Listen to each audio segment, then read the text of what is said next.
What is going on, guys? It's your boy Az. We are back here with another morning of Fast 3. Hopefully, you guys are having a fantastic morning so far and a fantastic Friday.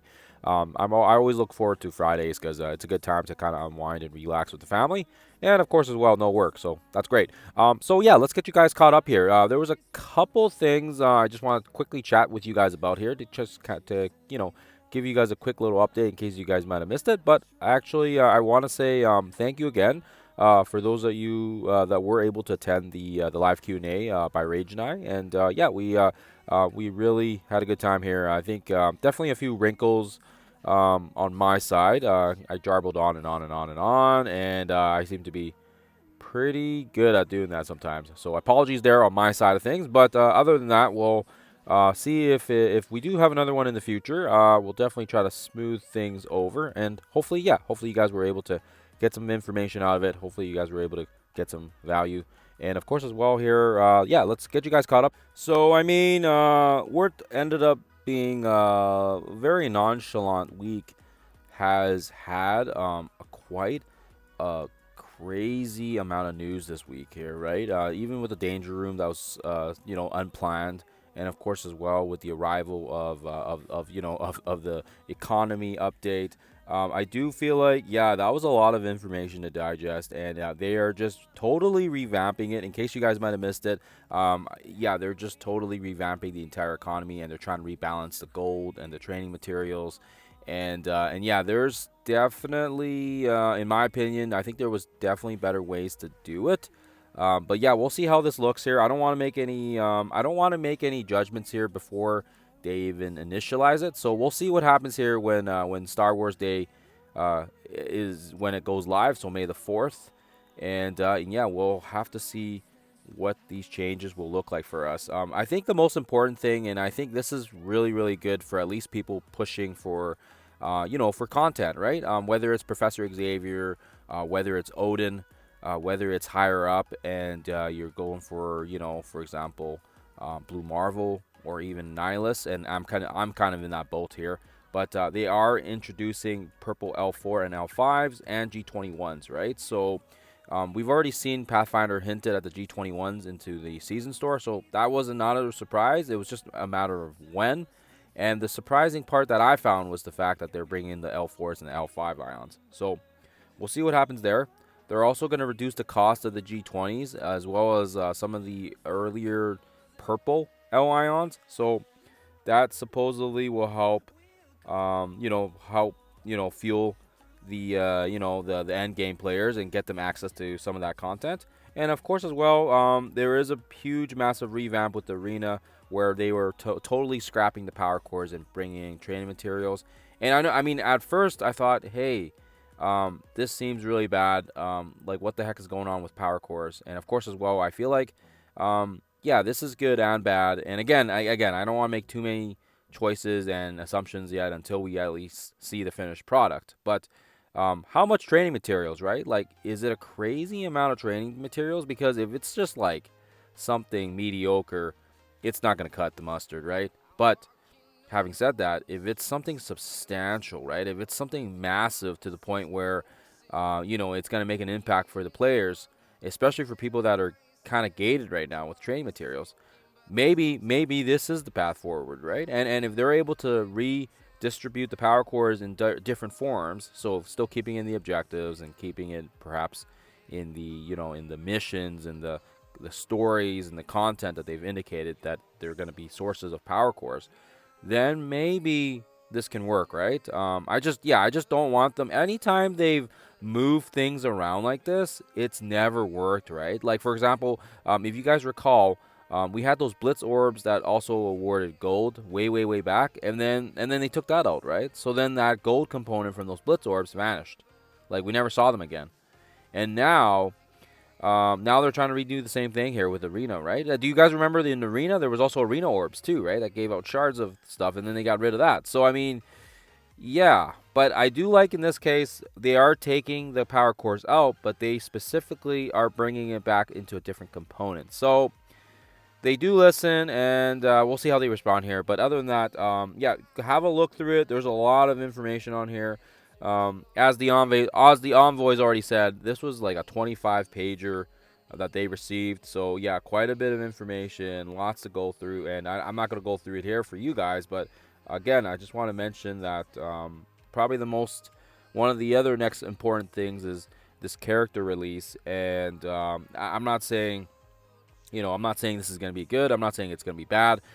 I'm saying that the characters aren't going anywhere, right? I've played quite a few Marvel related games, and if you guys have ever played Avengers Alliance, or if you guys ever played even like Contest of Champions, Marvel Strike Force does actually, in its own right, it does actually give a lot of the free to play players new characters, right? Like I don't know any other game where you could farm a character, and wait, this is way back, right? When we still used the power cores, a character came out and we could use power cores on it and we can unlock the character. Um, this is not really something most premium games do, right? Like this is something that they always, if you like I said, if you play like other games, I'm just trying to think at the top of my head here, crap. Yeah, like there's a lot of other games that you have to kind of pay for the new characters, right? So the fact that they're giving us a later access to it, 3 weeks, isn't that bad of a trade-off. So, yeah, they're changing the way it's coming here, and they're removing the power core inputs. But we'll have to see how it goes, right? And again, High Evolutionary, I think this was cool because at least you can see him here, and that means he's coming, right? So let's just, jump and say kumbaya, because at least we know he's coming, and they're not just going to paywall these guys here. But it does give the spenders, and of course they should, right? If they spent money, maybe they should get earlier access, right? Maybe they should get the little head start, right?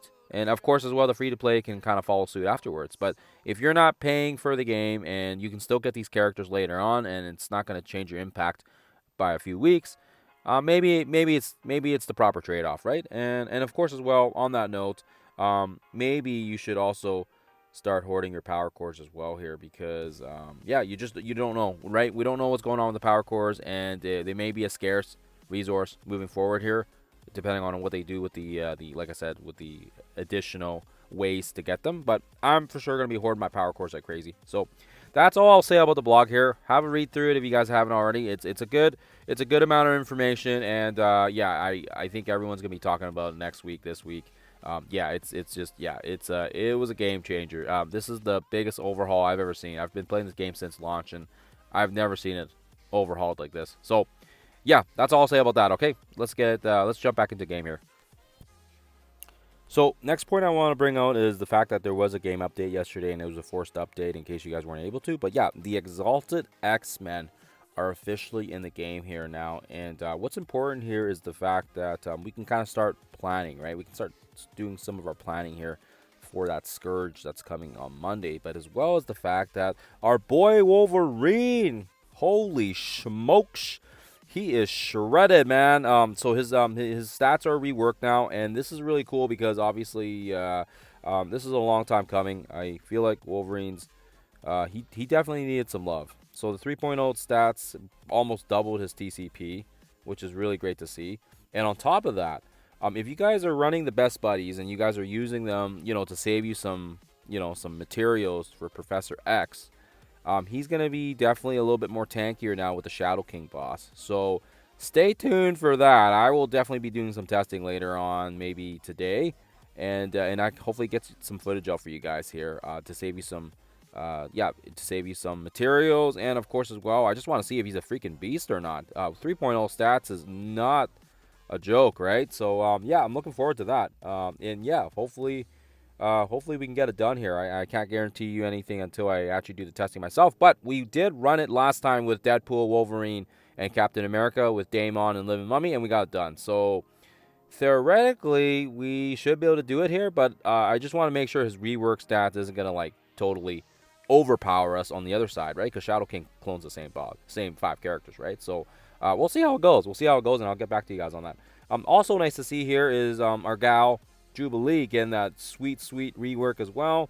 I'm pretty excited for that. I really like her. I may actually just bring her up just because I really like her. And then yeah, we also see the other 3 characters here. And Angel, it's funny, like you think he would be like one of the faster characters, but instead he's like the slowest out of the new ones, which is kind of weird to me. But having said that, Morph is no. He is not messing around. He's got a speed that's on par with Daemon. So that's pretty sweet. He's going to be super, super strong. And of course, as well, we have Storm, Mighty Storm. And this, I think what's important here to know, and I just want to kind of, make sure you guys are aware of this, is the fact that she's a 15 shard unlock.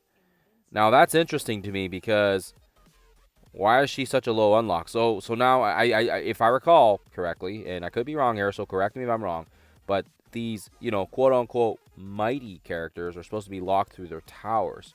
And there should be a tower of, Kiln or Kiln or whatever it's called next week as well.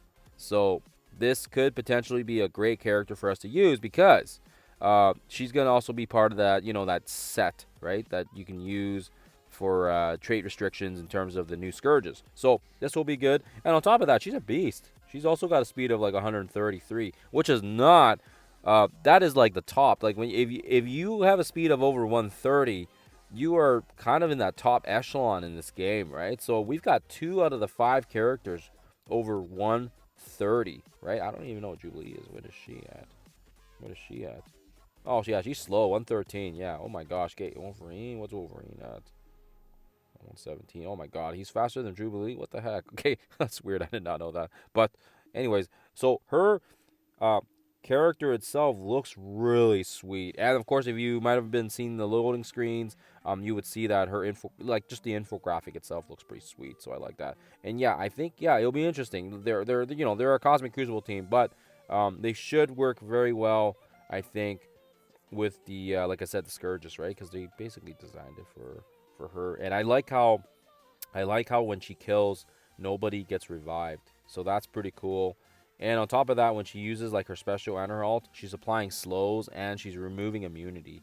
So that's going to be really, really cool because I feel like depending on what the teams consist of on the Scourges, the immunity might be a very big factor, and having them removed is going to be really, really nice for us. So replace the duration of immunity. Yeah, so yeah, she's just like, she's going to be an absolute monster. So I'm looking forward to that. On top of that, she's also a global character. So it makes me wonder if this is going to change things for like Dark Dimension 8 and Dark Dimension 9. But we will see how that goes when it goes. She is also going to be a mutant character, so that will work out. It's weird she's not. It's weird she's not an X-Men. So that's kind of weird. But anyways, so that's what I want to say about that. In case you guys did not know, she was in the game files. And then of course the last thing I want to leave you guys with here is the data mines from yesterday. And if you guys might have missed it, they were basically the Scourges mods that will be in game here. And again, I can't say for certainty if this is all of them or if this is just a snapshot, but it was interesting to me. And I again, you can kind of read this on your own time. I've already kind of gone a little bit over on this video here, but for the sake of time, I'll just say that it's interesting to me that they didn't have any Cosmic Crucible buffs, which is interesting because we've got the Exalted X-Men, we've got Daring Warriors, we've got, you can probably use maybe the Immortal X-Men in the Mutant section, right, in the X-Men. So, yeah, where's the Cosmic Crucible buffs? Those teams kind of perform the best when they have those buffs active, and it's going to be very interesting to see how that plays. I'll also mention here that the Ally Storm at the bottom gains the same Daring Warrior effects and benefits when she's joining the Daring Warriors. So what that potentially means is if you're strapped on resources and maybe you don't have one of them up or leveled up or geared and tiered or whatever, very well could be a potential, bring up Storm instead, because at least with Storm, she looks like, she looks very, very solid, and she's fast. She's a lot faster than any of them. And she applies the slow, removes the immunity. I mean, holy smokes. She kind of does what JJ does, right? Because JJ kind of cleanses. So maybe she's kind of the odd one out. Because I don't think you would pick one of the newer ones out. So it's going to be a toss-up between JJ or DD. And I like Daredevil's damage. So I don't know if JJ is going to be sticking around then. But other than that, guys, hopefully you guys are able to get some value out of it. Always appreciate you guys tuning in. Always appreciate you guys' time as well. And also appreciate you guys' input. Other than that, just want to say happy Friday again. And I'll keep you guys posted if there's any updates today. Other than that, hope you guys have a lovely weekend. And I'll see you guys when I see you guys.